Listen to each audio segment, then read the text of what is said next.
Do I buy organic or regular produce? I'm a dietitian and I struggle with this every time I'm in the grocery store. I'm looking at the prices on the organic produce versus the regular produce, and I am just calculating my grocery bill in my head. I want to feed my family the healthiest food possible, but organic produce is so expensive. As a middle ground, I focus on buying just the Dirty Dozen organic.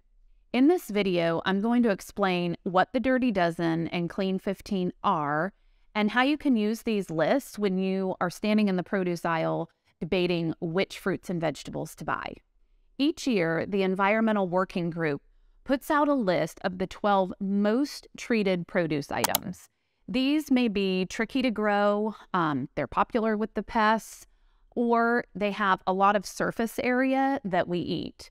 These fruits and vegetables have higher levels of pesticides on the surface, and then we in turn eat it. Farmers use pesticides to keep pests from ruining their crops and increase their production. We as consumers also like our produce to be beautiful and perfectly shaped without any bruises or damage.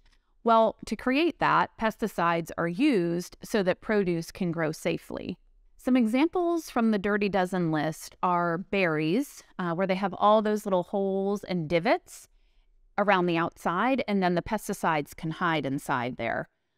Also peaches that have that beautiful fuzz on the outside that loves to hang on to pesticides. And then things like grapes, cherries, greens, green beans, things that have a lot of surface area where we're eating each individual piece of fruit or veggie. Then we get all of the pesticides off of the surface there. I'm not going to list each item on the Dirty Dozen, but I'll list them all in the description below. I really do not want to sound like a food snob in this video because honestly, sometimes I only buy like 1 or 2 items organic in my weekly grocery haul.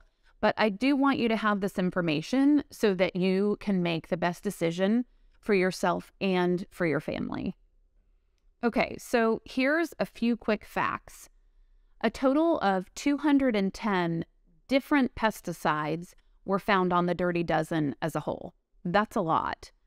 Over 90% of samples of strawberries, apples, cherries, spinach, nectarines, and grapes tested positive for 2 or more pesticides each.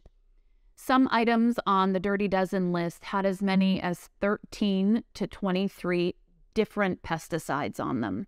If I haven't totally scared you off at this point, please hit the like button and leave me a comment about which items you generally buy organic and which ones you don't. I'd love to hear from you. Okay, so now for the good news. On the flip side, the Environmental Working Group also puts out the Clean 15 every year. This is a list of the top 15 produce items that have the least pesticide residue on them. I find this super encouraging. With these, I buy regular and not organic, and then I save money. These produce items typically have a thick peel on them that we don't eat, like an avocado or a pineapple or an onion that has the layers of papery skin that we're taking off, or a melon, even peas since they live in a thick pod, or things like cabbage, an ear of corn that are wrapped in thick leaves, and we remove the husk and we only eat what's on the inside, which is more protected. Research shows that if we buy the Dirty Dozen organic, we are significantly cutting down on the pesticides that we're actually consuming. This lowers the level of pesticides that remain inside our bodies. You can actually test the level in your urine if you are so interested. Oof. So guys, with food prices being so high right now, we have to strike a balance. Maybe buying organic produce is not within your budget, and that is totally okay. It's still important to eat fruits and vegetables. Sometimes buying in bulk or going to your local farmer's market will make buying organic more affordable. The bottom line, we just have to do the best we can do. That's what I tell myself too. And maybe you can start buying just 1 or 2 of the Dirty Dozen organic. being an educated consumer is a huge step in itself. Here at NutrientChef, we are passionate about making healthy, easy, and delicious meals and chatting about nutrition topics. I'm working to build a community that can gather here and inspire one another in the course of our very busy days. So please join me on this adventure by subscribing. And also please leave constructive comments or questions, and I will try to answer each one. Till next time.